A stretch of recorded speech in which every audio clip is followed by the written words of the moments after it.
Friends, स्वागत है आपका आकाश डे 2M चैनल पे। आज की इस वीडियो में बात करने वाले हैं हम इस प्रकार की प्रॉब्लम्स को लेकर। अगर आपके सामने आप एनएसपी अप्लाई कर रहे हैं, चाहे फ्रेश या रिन्यूअल, आपके सामने इस प्रकार का ऑप्शन आ रहा होगा जब आप फॉर्म फिलअप करते हैं, you are not eligible for any scheme right now. कोई भी स्कीम आपके सामने शो नहीं करता है यहाँ पे। और यहाँ पे कुछ स्टूडेंट के साथ इस प्रकार की प्रॉब्लम आती है कि आपका जो डिटेल आपने दिया है वो स्पेसिफिक मैच नहीं करता है। Application specific detail are not required for your applications. और यहाँ पे रिन्यूअल के जो ईशानोदय स्कीम्स के कुछ स्टूडेंट हैं, उनका यहाँ पे रिन्यूअल के सामने लिखा था नो रिकॉर्ड फाउंड जब वो फाइनल सबमिट पे क्लिक करते हैं।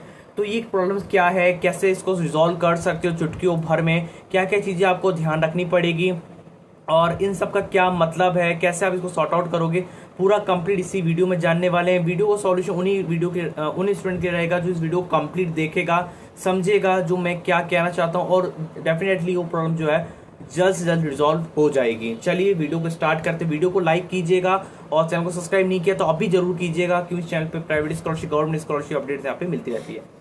और बहुत जल्द यहाँ पे इंटर्नशिप से रिलेटेड भी अपडेट आने वाली है, आपके जॉब से रिलेटेड और इंटर्नशिप से रिलेटेड, वो भी आप जरूर देखिएगा। तो यहाँ पे सिंपली मैं नेशनल की साइट पे आ चुका हूँ। सबसे पहले आपको देखो गूगल पे आना है। गूगल पे आने के बाद मोबाइल पे खोलना क्या है, साइट खोलनी है आपको scholarshipworld.com। देख लीजिए क्या लिखना है, scholarshipworld.com। जैसे आप लिखेंगे यहाँ पे सिंपली आपके सामने इस प्रकार इंटरफेस आ जाएगा scholarshipworld.com। सिंपली इस वाले लिंक पे आपको क्लिक कर देना है। जैसे क्लिक करेंगे यहाँ पे इस प्रकार का इंटरफेस आप सबके साथ। तो जी हाँ फ्रेंड्स, आप नीचे सिंपली स्क्रॉल करोगे, यहाँ पे ये वाला पोस्ट मिलेगा एनएसपी को 2024-25 लास्ट डेट वाला। इसमें नेशनल स्कॉलरशिप 2024-25 अप्लाई प्रोसेस बारे कंप्लीट इन्फॉर्मेशन लिखी गई है, चाहे रिन्यूअल हो चाहे फ्रेश हो। इस वाली पोस्ट पे सिंपली क्लिक करना है। मैं आपको एक लिंक देता हूँ, उस चीज को आपको यहाँ पे क्या चेकआउट करना है वो मैं आपको बताऊंगा। सिंपली इसको ओपन होते रहते हैं। रिलोड हो लिया, यहाँ पे रिलोड होने के बाद टेलीग्राम इंस्टाग्राम फॉलो कर लीजिएगा। सिंपली नीचे स्क्रॉल करेंगे, देख लीजिए अच्छे से, देख लीजिए विजिबिलिटी को देख लीजिए अच्छे से।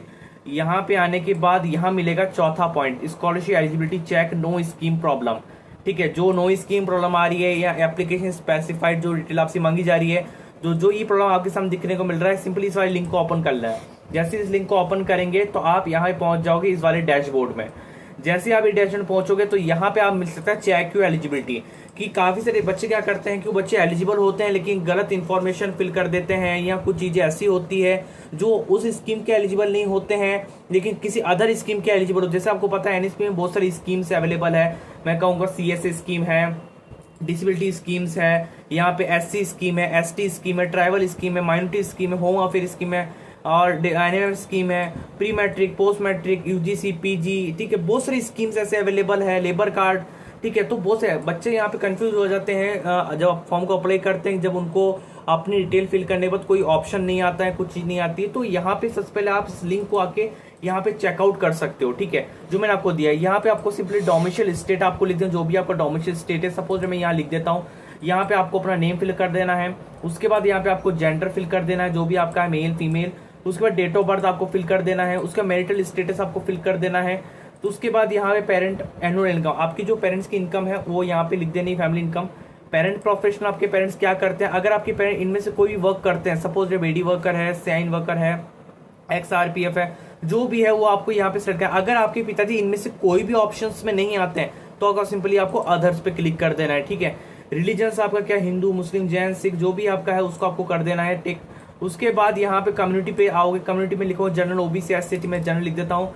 आप डिसेबिलिटी हो यानी अगर है तो यस कीजिए, नहीं हो तो नो कीजिए।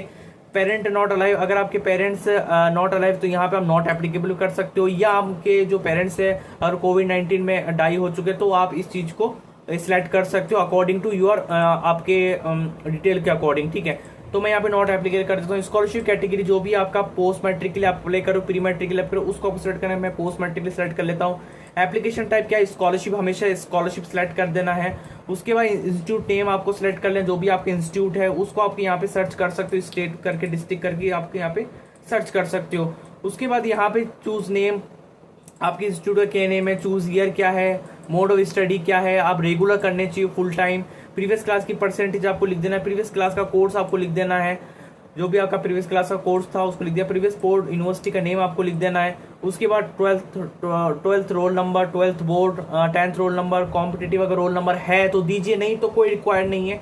अगर कॉम्पिटिटिव रोल नंबर है तो दीजिए, नहीं तो कोई दिक्कत नहीं है। कॉम्पिटिटिव एग्जाम दिया है तो ठीक है, नहीं दिया तो कोई दिक्कत नहीं है। अगर आप एनएमएम स्कॉलरशिप अप्लाई कर रहे हैं तो यहाँ पे एनएमएम टिक करना पड़ेगा। अगर आप एनएमएम के लिए कॉम्पिटिटिव एग्जाम लगता है और उसका ईयर कौन सा दिया था आपने, उसको सिलेक्ट कर लेना है। अगर आप एनएमएस के लिए अप्लाई कर रहे हैं, अगर आप किसी और स्कीम के नहीं देख रहे हैं तो इसको टिक कुछ नहीं करना है आपको, ठीक है। अगर आप पीएम यशस्वी के लिए दिया है तो पीएम यशस्वी को सिलेक्ट कर लेना, ये चीज ध्यान रख लीजिएगा। फिर एग्जाम कंडक्टेड बाय जो भी है यहाँ पे सिलेक्ट करके कैप्चा भर के ChatGPT क्लिक कीजिएगा। आपके यहाँ पे स्कीम दिखाएगा कि आप इस स्कीम का लीजिए। सपोज डेट आपने यहाँ पे आपने डिटेल सारी मैच की, डिटेल मैच करने के बाद आपके सामने यहाँ पे ऑप्शन आया कि आप जो है यहाँ पे department of higher education CSA scheme के लिए एलिजिबल है। तो यहाँ से आपको पता लग गया, वही डिटेल जो है आप जब एनएसपी का फॉर्म भरोगे अभी फ्रेश का, वही डिटेल आप सेम उसमें दोगे तो डेफिनेटली आपकी जो प्रॉब्लम है वो रिजॉल्व हो जाएगी। आप पहले ही चेक कर पाओगे इस लिंक के तहत कि आप एलिजिबल हो कि नहीं। अगर आप पूरा फॉर्म भरते हो, फिर फॉर्म भरने के बाद फिर आपके सामने इस प्रकार का इंटरफेस आता है, फॉर्म पूरा भर लेते हो, ठीक है।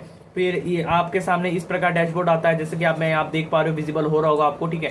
तो मैं यहाँ पे टिक करके यहाँ पे थोड़ा इसको जूम कर लें जिससे आपको समझा पाऊँ। इसमें आपको जनरल इन्फॉर्मेशन फिल करते हो, एकेडमिक ईयर, डोमिसाइल वगैरह ये सारी चीज फिल कर देते हो। उसके बाद फिर आप यहाँ पे फॉर्म भरते समय name, gender, date of birth ये फिल कर देते हो। फिर एंट्री डिटेल आप फिल करते हो, ठीक है, जो भी यहाँ पे डिटेल मांगी जाती है। उसके बाद फिर आपके सामने ऑप्शन आता है कि आपका no scheme found, you are not eligible for any scheme right now. तो आप पहले ही उसको चेक कर पाओ, ठीक है। अगर आपका वहां पे स्कीम नजर आ रहा है तो वही डिटेल आप यहाँ मैच कीजिए। अगर आपका वहां पे स्कीम शो नहीं कर रहा है, ठीक है, तो उसका अल्टरनेटिव ये है कि जिस भी स्कीम के लिए आपको लगता है आपकी परसेंटेज अच्छी खासी परसेंटेज है, आपको एक थोड़ा लिंक रहता है, उसके एक बार आके एनएसपी की गाइडलाइंस को आप रीड कीजिएगा। मैंने एक गाइडलाइंस यहाँ पे खोल रखा है CSS का, तो उस गाइडलाइंस में मतलब तो इसमें क्या होता है कि आपको क्लास 12 की बोर्ड के आधार पर आपका स्टेट बोर्ड एक परसेंटेज बनाता है, एक नंबर बनाता है कि ये इतने नंबर वाले स्टूडेंट जो है CSA स्कीम के लिए एलिजिबल है, CSA स्कीम का फॉर्म भर सकते हो। उसमें से भी 82,000 फ्रेश स्टूडेंट को शॉर्टलिस्ट किया जाता है स्कॉलरशिप के टाइम कि वो अकॉर्डिंग टू इनकम परसेंटेज और जितने लोग फॉर्म अप्लाई करेंगे उन 82,000 स्टूडेंट को यहाँ पे स्कॉलरशिप मिलती है। तो आप वहाँ पे चेक कर सकते हो कि मेरी स्कीम के जिस स्कीम के लिए मैं एलिजिबल हो उसकी परसेंटेज कितनी है, उसमें कौन कौन स्टूडेंट अप्लाई कर सकते हो। उसमें आप गाइडलाइंस को रीड कर सकते हो जिससे और अच्छे से आपको ये जो प्रॉब्लम है नो स्कीम वाली प्रॉब्लम वो आपकी सॉर्ट आउट हो जाएगी, ठीक है। जो मैंने तरीका बताया सबसे पहले लिंक जो है मैं यहाँ पे डिस्क्रिप्शन दे दूंगा, साइट पे अवेलेबल, उसको जाकर चेकआउट कीजिएगा। और ये डिटेल भी सेम वैसा ही है जैसे कि आपका नो स्कीम आता है, बिल्कुल सेम वैसा ही है, उसमें आप इसको सॉर्ट आउट कर सकते हो। अब बात आती है कि सर यहाँ पे अब हमारा जब हम नेशनल स्कॉलरशिप में फॉर्म सबमिट करते हैं फाइनल सबमिट रिन्यूअल के केस में, तो हमारे सामने आता है नो रिकॉर्ड फाउंड। जैसे हम यहाँ पे फाइनल सबमिट पे क्लिक करते हैं तो देखो मैं बताऊं वो क्यों आता है, वो इसलिए आ रहा है क्योंकि अभी जो ईशान उदय स्कॉलरशिप है वो आप ही के नहीं, वो सभी जो स्टूडेंट अप्लाई कर रहे हैं रिन्यूअल का फॉर्म वो फाइनल सबमिट पे क्लिक कर रहे हैं, उन सभी के सामने वैसा ही दिक्कत आ रहा है, नो रिकॉर्ड फाउंड। उनके सामने क्रॉस का सिंबल बना के नो रिकॉर्ड फाउंड लिखा हुआ जाता है। मैंने इस पे एनएसपी टीम से बात की है, एनएसपी टीम ने एक यहाँ पे जो कंप्लेन है वो रिक्वेस्ट दर्ज की है यहाँ पे मिनिस्ट्री को। मिनिस्ट्री जो है उन्होंने एनएसपी टीम बोल रही है कि मिनिस्ट्री जो है जल्द जल्द इसको एक्शन लेगी और ये जो प्रॉब्लम में जो दिक्कत हो रही है फाइनल सबमिट करते वक्त वो उसको जल्द जल्द सॉर्ट आउट करेगी, ठीक है। तो आप टेंशन मत लीजिए, जल्द से जल्द का जो भी अपडेट आएगा मिनिस्ट्री की तरफ से वो आपके साथ शेयर करने वाले हैं।